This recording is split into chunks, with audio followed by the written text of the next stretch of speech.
نحمدہ ونصلی علی رسولہ الکریم اما بعد فاعوذ باللہ من الشیطان الرجیم بسم اللہ الرحمن الرحیم۔ ایک بار جبریل امین علیہ السلام نبی کریم علیہ السلام کی بارگاہ میں حاضر ہوئے۔ آپ صلی اللہ علیہ وسلم نے دیکھا کہ جبریل امین کچھ پریشان ہیں، غم زدہ ہیں۔ اللہ کے محبوب علیہ السلام نے فرمایا، جبریل کیا معاملہ ہے؟ آج میں آپ کو غم زدہ پریشان دیکھ رہا ہوں۔ جبریل امین علیہ السلام نے عرض کیا کہ اے اللہ کے محبوب، کل میں نے اللہ پاک کے حکم سے جہنم کا نظارہ کیا۔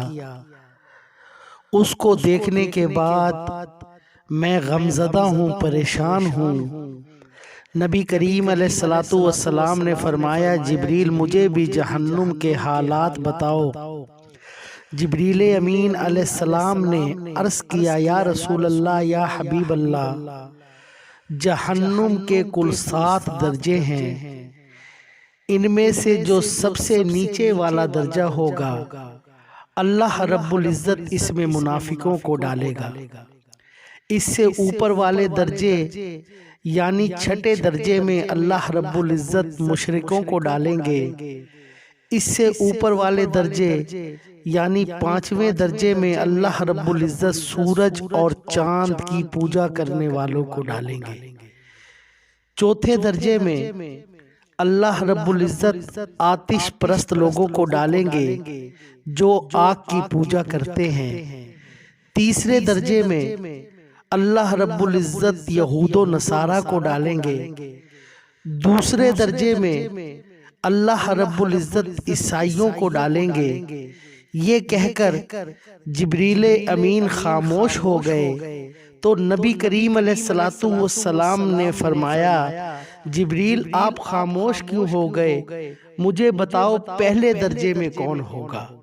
جبریل امین علیہ السلام نے عرض کیا، اے اللہ کے رسول، پہلے درجے میں اللہ پاک آپ کی امت کے گناہ گاروں کو ڈالے گا۔ جب نبی کریم علیہ السلام نے یہ سنا کہ میری امت کو بھی جہنم میں ڈالا جائے گا تو آپ بے حد غمگین ہوئے۔ آپ نے اللہ کے حضور دعائیں کرنا شروع کر دی۔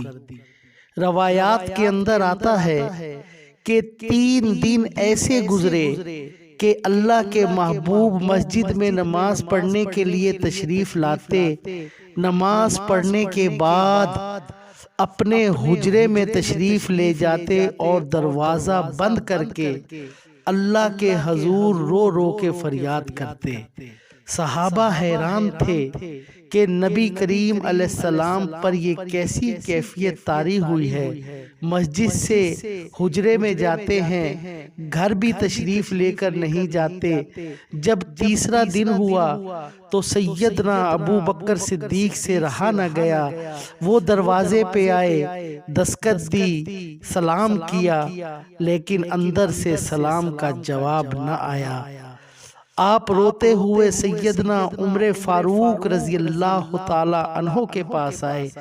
فرمایا، میں نے سلام کیا لیکن مجھے سلام کا جواب نہیں ملا۔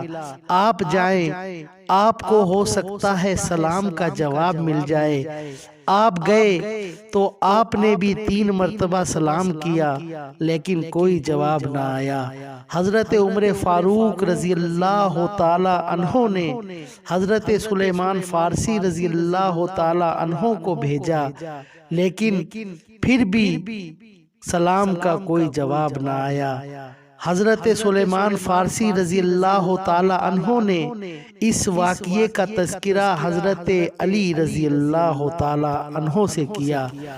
حضرت علی رضی اللہ تعالی عنہ نے سوچا کہ اتنے عظیم شخصیات کو جب نبی پاک علیہ السلام کی طرف سے سلام کا جواب نہیں ملا تو مجھے بھی خود نہیں جانا چاہیے بلکہ مجھے ان کی نور نظر بیٹی حضرت فاطمہ رضی اللہ تعالی عنہا کو اندر بھیجنا چاہیے۔ لہٰذا آپ نے حضرت فاطمہ رضی اللہ تعالی عنہا کو سب احوال بتایا۔ آپ حجرے کے دروازے پر آئیں، ابا جان السلام علیکم۔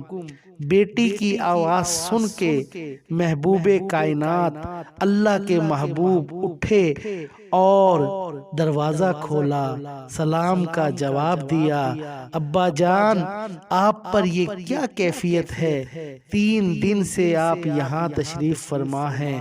نبی کریم علیہ السلام نے فرمایا کہ اے بیٹی، جبریل امین علیہ السلام نے مجھے آگاہ کیا ہے کہ میری امت بھی جہنم میں جائے گی۔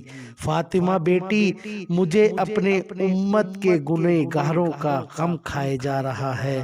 میں اپنے مالک سے دعا کر رہا ہوں کہ اللہ ان کو معاف فرما دے، جہنم سے بری کر دے۔ یہ کہہ کے نبی پاک علیہ السلام روتے ہوئے پھر سجدے میں چلے گئے۔ یا اللہ میری امت کے گناہ معاف کر دے، یا اللہ میری امت پر رحم فرما، یا اللہ میری امت کو جہنم سے آزاد فرما دے۔ اتنے میں جبریل امین علیہ السلام اللہ رب العزت کی طرف سے حکم خداوندی لے کر آ گئے۔ رب نے فرمایا والا سوفا یؤتیک ربک فترضی، اے میرے محبوب غم نہ کر، میں تم کو اتنا عطا کر دوں گا، میں تم کو اتنا عطا کر دوں گا کہ آپ راضی ہو جائیں گے۔ اے محبوب آپ اپنی امت کے بارے میں فکر مند نہ ہو، میں آپ کی امت کے معاملے میں قیامت کے دن آپ کو راضی کر دوں گا۔ میں اس وقت تک، اور نبی کریم علیہ السلام نے ارشاد فرمایا کہ اے مولا پاک، میں اس وقت تک راضی نہیں ہوں گا جب تک میرا آخری امتی بھی جنت میں نہ چلا جائے۔ میرے دوستوں اور بزرگوں، اندازہ لگائیے ہم کس نبی کے امتی ہیں، ہم کس نبی کا کلمہ پڑھتے ہیں، جو نبی ہمیں صرف جہنم میں جانے کے ڈر سے رو رو کے اللہ سے ہماری بخشش کی دعائیں فرما رہا ہے۔ اللہ تبارک و تعالی سے دعا ہے کہ ہمیں حق پر قائم اور دائم رکھے۔ وما علینا الا البلاغ المبین۔